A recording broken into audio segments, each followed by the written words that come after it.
ಮಹಿಳಾ ವಕ್ತಾರಿಯಾದಂತಹ ಶ್ರೀಮತಿ ವಿಜಯಕುಮಾರಿ ಅವರು ಒಂದೆರಡು ಮಾತನಾಡಬೇಕಂತ ಕೇಳ್ಕೊಳ್ತೇನೆ.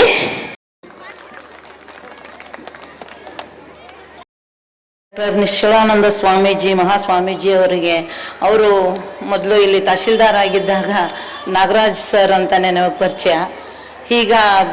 ಈಗ ಗುರುಗಳಾಗಿದ್ದಾರೆ. ಅವರಿಗೆ ವಂದಿಸ್ತಾ ವೇದಿಕೆ ಮೇಲಿರುವ ಗಣ್ಯರಿಗೆ ನಮಸ್ತೆ, ಹಾಗೂ ನೆರೆದಿರ್ತಕ್ಕಂತಹ ಅಕ್ಕ ತಂಗಿಯರು ಹಾಗೂ ಪುಟಾಣಿ ಮಕ್ಕಳಿಗೆ ವಂದಿಸ್ತಾ ನನ್ನ ಎರಡು ಮಾತುಗಳನ್ನು ಆಡೋದಕ್ಕೆ ಇಷ್ಟಪಡ್ತೀನಿ. ಇಲ್ಲಿ ನನ್ನನ್ನು ಸ್ಟೇಜ್ಗೆ ಸ್ವಾಮೀಜಿಗಳ ಪಕ್ಕದಲ್ಲಿ ಕೂರಿಸಿದ್ದೆ ಒಂದು ಮಹಾಭಾಗ್ಯ ನನಗೆ. ನಾನು ಹೇಳಕ್ಕೂ ಸಹ ನನಗೆ ಸಾಧ್ಯವಾಗದಷ್ಟು ಸಂತೋಷ ಆಗ್ತಾ ಇದೆ. ಯಾಕಂದರೆ ನನ್ನನ್ನು ಮಾಮೂಲಿಯಾಗಿ ಅಂಗನವಾಡಿ ಟೀಚರ್ ಅಂತ ಮತ್ತು ಮಕ್ಕಳಿಗೆ ಡ್ರೆಸ್ ಮಾಡ್ತೀನಿ ಅಂತ ಗುರುತಿಸಿದ್ದುಂಟು. ಆದರೆ ನನ್ನನ್ನು ಇಷ್ಟರ ಮಟ್ಟಿಗೆ ಈ ಸಮಿತಿಯವರು ಇಷ್ಟರ ಮಟ್ಟಿಗೆ ನನ್ನನ್ನು ಗುರುತಿಸಿ ಈ ಸ್ಟೇಜ್ ಮೇಲೆ ತಂದು ಕೂರಿಸಿದ್ದಕ್ಕೆ ಅವರೆಲ್ಲರಿಗೂ ಸಹ ಧನ್ಯವಾದಗಳನ್ನು ಅರ್ಪಿಸ್ತೀನಿ ಮೊದಲಿಗೆ. ಮತ್ತು ನಾನು ಒಂದು ಹೇಳಕ್ಕೆ ಇಷ್ಟಪಡ್ತೀನಿ, ನಾನು ಉತ್ತರ ಭಾರತದಲ್ಲಿ ನಾನು ಪ್ರವಾಸಕ್ಕೆ ಹೋದಾಗ ಅಲ್ಲಿ ಯಾರೇ ನಾನು ಮಾತಾಡಿಸ್ದಾಗ್ಲ ರಾಧೆ ರಾಧೆ ಅನ್ನೋರು, ಕೃಷ್ಣ ಕೃಷ್ಣ ಅನ್ನೋರು, ಜೈ ಶ್ರೀರಾಮ್ ಅಂತ ಹೇಳೋರು. ಅದನ್ನು ನಮ್ಮಲ್ಲಿ ನಾವು ರೂಢಿಸ್ಕೊಂಡ್ರೆ ತುಂಬ ಚೆನ್ನಾಗಿರುತ್ತೆ ಅಂತ ನಾನು ಹೇಳೋಕ್ಕೆ ಇಷ್ಟಪಡ್ತೀನಿ. ಮತ್ತು ಗಾಂಧೀಜಿಯವರಿಗೆ ಅವರ ತಾಯಿಯವರು ಸತ್ಯ ಹರಿಶ್ಚಂದ್ರನ ಮತ್ತು ಶ್ರವಣಕುಮಾರನ ಕಥೆಗಳನ್ನು ಸಣ್ಣದ್ರಲ್ಲಿ ತುಂಬ ಹೇಳ್ಕೊಟ್ಟಿದ್ರಿಂದನೇ ಅವರು ಸತ್ಯ ಅಹಿಂಸೆಯನ್ನ ದಾರಿಯಲ್ಲೇ ಹಿಡಿದು ನಮ್ಮ ದೇಶಕ್ಕೆ ಸ್ವಾತಂತ್ರ್ಯ ತಂದುಕೊಟ್ರು.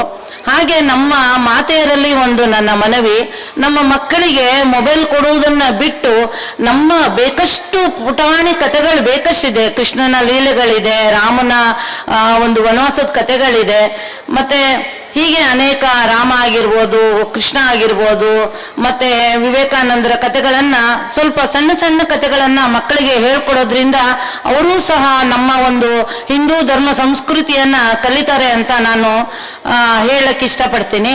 ಹಾಗೆ ವಿವೇಕಾನಂದರು ಸಹ ಸಣ್ಣ ವಯಸ್ಸಿನಲ್ಲಿ ತುಂಬ ತುಂಟರಾಗಿದ್ರಂತೆ. ಈಗ ಏನು ಮಾಡ್ತಾರೆ ಅಂದರೆ, ಏನಾದರೂ ಸ್ವಲ್ಪ ಮಕ್ಕಳು ಗಲಾಟೆ ಮಾಡಿದ್ರೆ ಮೊಬೈಲ್ ಕೊಟ್ಟು ಕೂರಿಸ್ಬಿಡ್ತೀರಾ.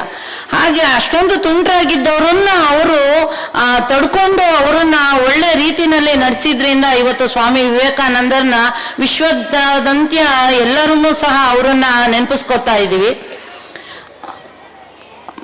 ಮತ್ತು ಇನ್ನೊಂದು ವಿಷಯ ಅಂತ ಅಂದರೆ, ನಾವು ಮಕ್ಕಳಿಗೆ ನಾವೆಲ್ಲಾದರೂ ಹೋದಾಗ ಹಾಯ್ ಬಾಯ್ ಅಂತೆಲ್ಲ ಹೇಳ್ತೀವಿ. ನನಗೆ ಉತ್ತರ ಭಾರತದವರು ಬಹಳಷ್ಟು ಜನ ಫೋನ್ ನಂಬರ್ಗಳನ್ನು ಕೊಟ್ಟಿದ್ದಾರೆ, ಇವಾಗಲೂ ಫೋನ್ ಮಾಡ್ತಾನೆ ಇರ್ತಾರೆ. ಯಾಕಂದರೆ ಅಲ್ಲಿಯವರೆಲ್ಲ ನನ್ನನ್ನು ಟೀಚರ್ಗಳು ಮತ್ತು ದೇವಸ್ಥಾನದ ಗುರುಗಳು ಭಟ್ರು ಎಲ್ಲರೂ ಕರ್ಕೊಂಡೋಗಿ ನನಗೆ ಅಲ್ಲಿ ಒಂದು ಸ್ಥಳಾವಕಾಶ ಕೊಟ್ಟು ಅವತ್ತು ನನಗೆ ಊಟದ ವ್ಯವಸ್ಥೆ ಎಲ್ಲ ಮಾಡಿಕೊಟ್ಟಿದ್ರು. ಅವ್ರು ಫೋನ್ ಮಾಡ್ತಾ ಇರ್ತಾರೆ. ಫೋನ್ ಮಾಡಿದ ತಕ್ಷಣ ಹಾಯ್ ಅನ್ನೋದೇ ಇಲ್ಲ, ರಾಧೆ ರಾಧೆ ಅಂತಾರೆ, ಜೈ ಶ್ರೀಕೃಷ್ಣ ಅಂತಾರೆ. ಹಾಗೆ ನಮ್ಮಲ್ಲಿ ಮಕ್ಕಳಿಗೆ ಅದನ್ನೆಲ್ಲ ನಾವು ಸಹ ನಮ್ಮ ಮಕ್ಕಳಿಗೆ ಹೇಳ್ಕೊಟ್ರೆ ನಮ್ಮ ಹಿಂದೂ ಸನಾತನ ಧರ್ಮ ಇನ್ನೂ ಚೆನ್ನಾಗಿ ಉಳ್ಕೊಳ್ಳುತ್ತೆ ಅಂತ ಅನ್ಕೋತಾ ಇದ್ದೀನಿ. ಮತ್ತು ಇನ್ನೊಂದೇನೆಂದರೆ, ನಾವು ಸಣ್ಣವರಿದ್ದಾಗ ಒಂದು ಬರ್ತಡೇ ಅಂದರೆ ಹುಟ್ಟಿದ ಜನ್ಮದಿನವನ್ನು ನಾವು ಆಚರಿಸ್ಕೋಬೇಕಾದ್ರೆ ನಾವು ಹಿರಿಯರು ಎಷ್ಟು ಜನ ಇದ್ವಿ ಅವ್ರ ಕಾಲು ಮುಟ್ಟು ನಮಸ್ಕಾರ ಮಾಡ್ಕೋತಾ ಇದ್ವು. ಇವಾಗ ಏನಾಗಿದೆ ಅಂದರೆ, ಒಂದು ಕೇಕ್ ತಂದುಬಿಡ್ತಾರೆ, ಒಂದು ಮೊಂಬತ್ತಿ ಇಟ್ಬಿಡ್ತೀರಾ, ಅದನ್ನು ಹಚ್ಬಿಟ್ಟು ಆರಿಸ್ಬಿಟ್ಟು ಬರ್ತ್ಡೇನ ಸೆಲೆಬ್ರೇಟ್ ಮಾಡ್ಕೋತಾ ಇದ್ದೀರಾ. ಹಾಗೆ ಮಾಡ್ದಲೆ ದೊಡ್ಡವ್ರು ಹಿರಿಯರು ಯಾರಿರ್ತಾರೆ ಅವ್ರ ಕಾಲಿಗೆಲ್ಲ ನಮಸ್ಕಾರ ಮಾಡಿ ಅದನ್ನು ಮೊದಲು, ಈಗ ನಾನು ಉತ್ತರ ಭಾರತದಲ್ಲಿ ಎಲ್ಲ ಆಲ್ಮೋಸ್ಟ್ ಸ್ವಲ್ಪ ಕಡೆ ಬಿಟ್ಟರೆ ಆಲ್ಮೋಸ್ಟ್ ಇಂಡಿಯಾ ಎಲ್ಲ ಸುತ್ತಿದ್ದೀನಿ.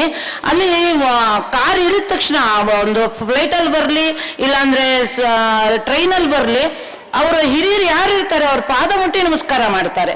ನಾವು ಸಹ ಆ ಸಂಸ್ಕೃತಿಯನ್ನು ಬೆಳೆಸ್ಕೊಳ್ಳೋಣ, ನಮ್ಮ ಹಿಂದೂ ಸಂಸ್ಕೃತಿಯನ್ನು ಉಳಿಸ್ಕೊಳ್ಳೋಣ ಅಂತ ಹೇಳಿ ಇಷ್ಟೆಲ್ಲ ಮಾತಾಡೋಕ್ಕೆ ಅವಕಾಶ ಕೊಟ್ಟ ನಿಮ್ಮೆಲ್ಲರಿಗೂ ಧನ್ಯವಾದಗಳನ್ನು ಅರ್ಪಿಸ್ತೀನಿ.